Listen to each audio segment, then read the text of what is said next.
Assalamualaikum warahmatullahi wabarakatuh. Perkenalkan, nama saya Arman, saya dari kelompok 4. Saya akan menjelaskan tentang model-model perubahan perilaku kesehatan. Yang pertama, pengelolaan rasa sakit.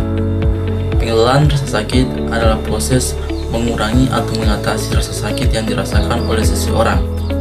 Rasa sakit dapat berasal dari berbagai penyebab, seperti cedera, penyakit, atau kondisi medis tertentu. Pengelolaan rasa sakit bertujuan untuk mengurangi intensitas dan frekuensi rasa sakit, sehingga individu dapat menjalani aktivitas sehari-hari dengan lebih nyaman. Contoh pengelolaan rasa sakit meliputi pertama, penggunaan obat-obatan. Terdapat berbagai jenis obat yang digunakan untuk mengurangi rasa sakit, seperti analgesik, antiinflamasi, misalnya paracetamol, aspirin, ibuprofen, dan obat anti nyeri opioid, serta obat-obatan lainnya. Yang kedua, terapi fisik.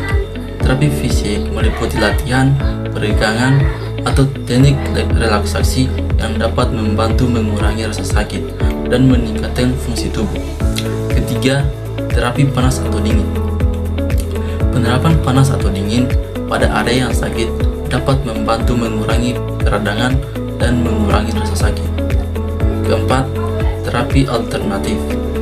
Beberapa orang juga menggunakan terapi alternatif seperti akupunktur, pijat, atau terapi musik untuk mengelola rasa sakit. Saya kira hanya itu yang bisa saya sampaikan. Perkenalkan, nama saya Wadirina Sari dengan NIM C1B122020. Di sini saya akan menjelaskan tentang metode kesehatan menurut Seligman. Metode kesehatan menurut Seligman adalah sebuah model yang mencangkup pola sosial dari perilaku sakit yang tampak pada cara orang yang mencari, menemukan, dan melakukan perawatan. Model ini mencangkup 3 tahap, yaitu 1. Mencari informasi. Ini adalah orang yang akan mencari informasi tentang penyakit, gejala, dan pengobatan. Yang kedua yaitu menemukan sumber informasi. Ini adalah orang yang akan menemukan sumber informasi seperti dokter, konsultasi online, atau materi yang tersedia. Yang ketiga yaitu melakukan perawatan. Ini adalah orang yang melakukan perawatan sesuai dengan informasi yang telah didapat. Contohnya, jika seorang individu mengalami gejala sakit, ia akan mencari informasi tentang penyebab dan pengobatan penyakit tersebut. Kemudian, ia akan menemukan sumber informasi seperti dokter atau konsultasi online. Setelah mendapatkan informasi, ia akan melakukan perawatan sesuai dengan rekomendasi yang telah didapat. Misalnya, ia akan mengonsumsi obat atau mengikuti tindakan terapi yang diberikan. Saya Ferlianti dari kelompok 4 akan menjelaskan mekanik dalam dunia kesehatan. Mekanik dalam dunia kesehatan biasanya merujuk pada prinsip-prinsip fisika dan ilmu teknik yang diterapkan dalam konteks medis. Beberapa penggunaan istilah mekanik dalam dunia kesehatan yaitu yang pertama, biomekanik. Biomekanik adalah struktur dan fungsi mekanik dari tubuh manusia, termasuk bagaimana tulang, otot, sendi, dan jaringan tubuh lainnya berinteraksi selama gerakan dan aktivitas fisik. Yang kedua, mekanik respirasi. Mekanik respirasi adalah mekanik pernapasan yang mencakup studi tentang bagaimana paru-paru dan sistem pernapasan manusia berfungsi, termasuk mekanisme udara masuk dan keluar dari paru-paru, serta pertukaran gas di dalam tubuh. Yang ketiga, mekanik kardiovaskular.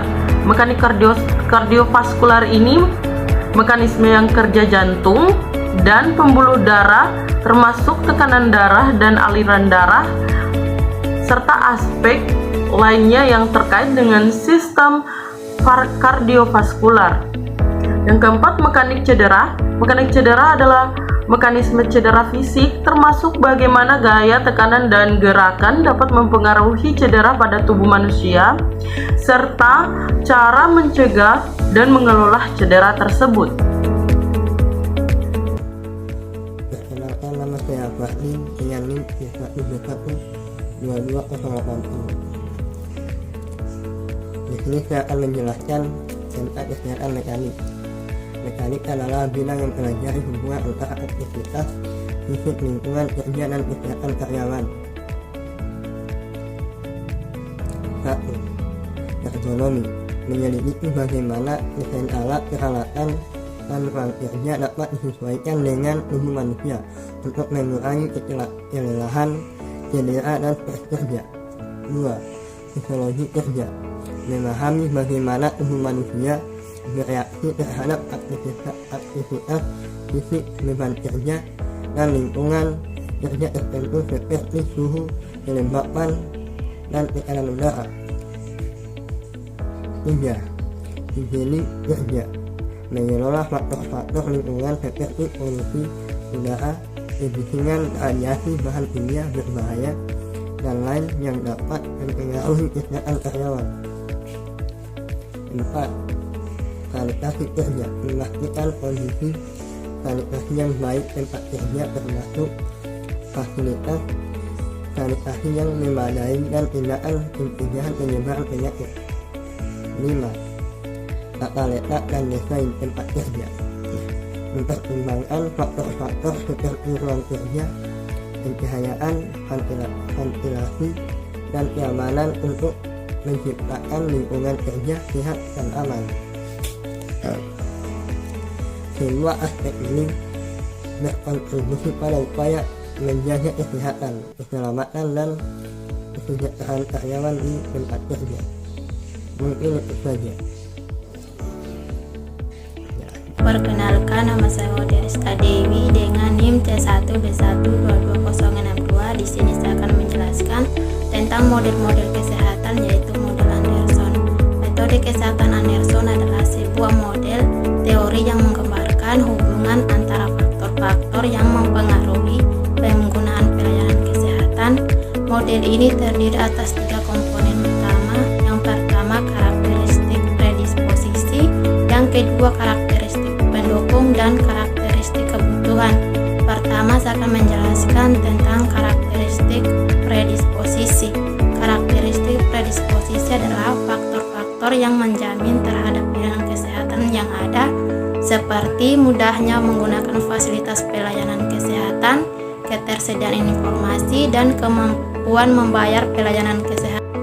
Yang kedua, karakteristik pendukung. Karakteristik pendukung adalah faktor-faktor yang menjamin terhadap pelayanan kesehatan yang ada, seperti ketersediaan sarana pelayanan kesehatan, jumlah tenaga kesehatan, dan jumlah penduduk terhadap tenaga kesehatan.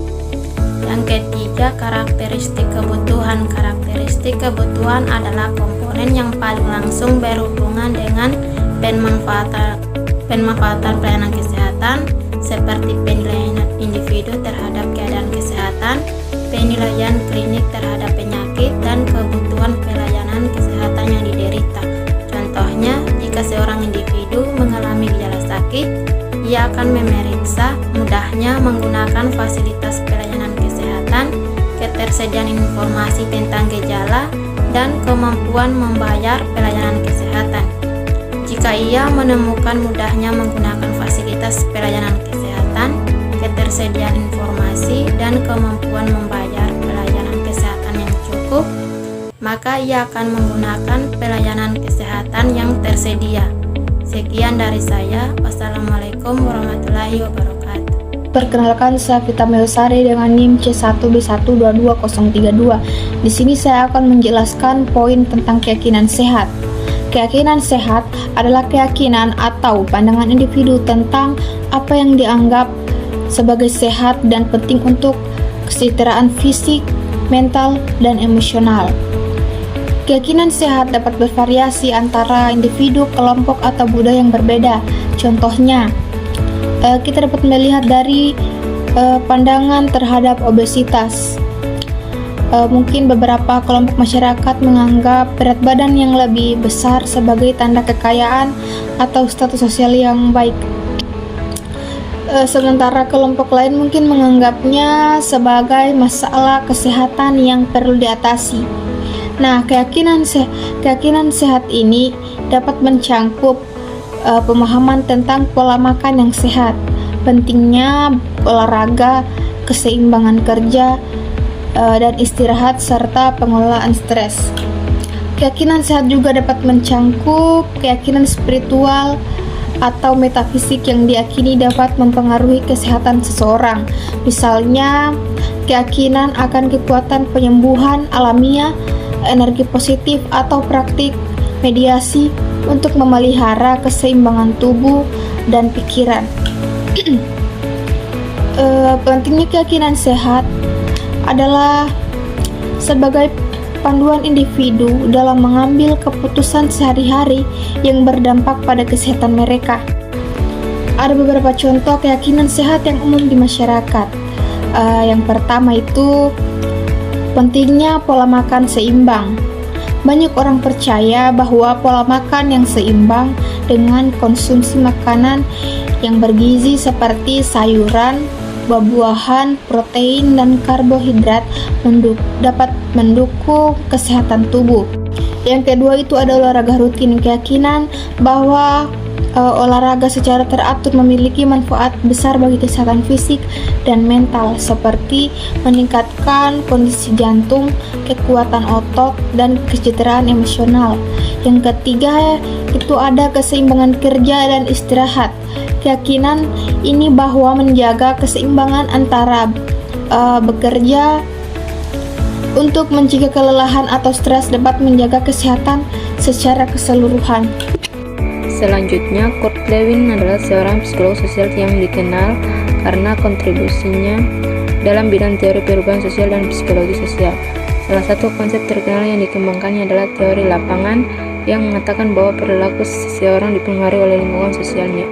Lewin juga mengembangkan model 3 tahap untuk perubahan sosial yang melibatkan unphrasing, membuka pikiran lama, moving, mengadopsi perubahan baru, dan refreshing, mengkristalkan perubahan baru. Kontribusinya dalam psikologi sosial yang telah memberikan pemahaman yang lebih baik tentang bagaimana individu dan kelompok berinteraksi dalam masyarakat. Terima kasih. Perkenalkan, saya Sri Wahyuni dengan NIM C1B1222108. Baik, di sini saya akan membacakan bagian 7, yaitu pengambilan keputusan kesehatan. Nah, di sini pengambilan keputusan kesehatan itu terbagi ada 5. Nah, yang pertama itu model kognitif rasional. Model ini mengasumsikan bahwa informasi keputusan berdasarkan informasi yang mereka terima dengan tujuan memaksimalkan manfaat dan meminimal resiko. Nah, yang kedua itu ada model perilaku.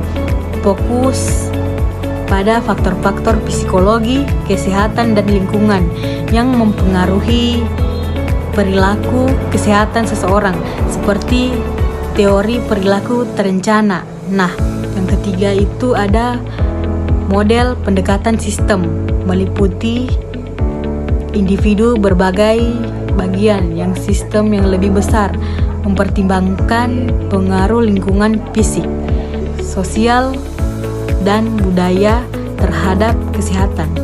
Nah, yang keempat itu ada model ekologis yang menekankan pada interaksi kompleks antara individu dan lingkungan serta bagaimana faktor-faktor tersebut memengaruhi perilaku kesehatan.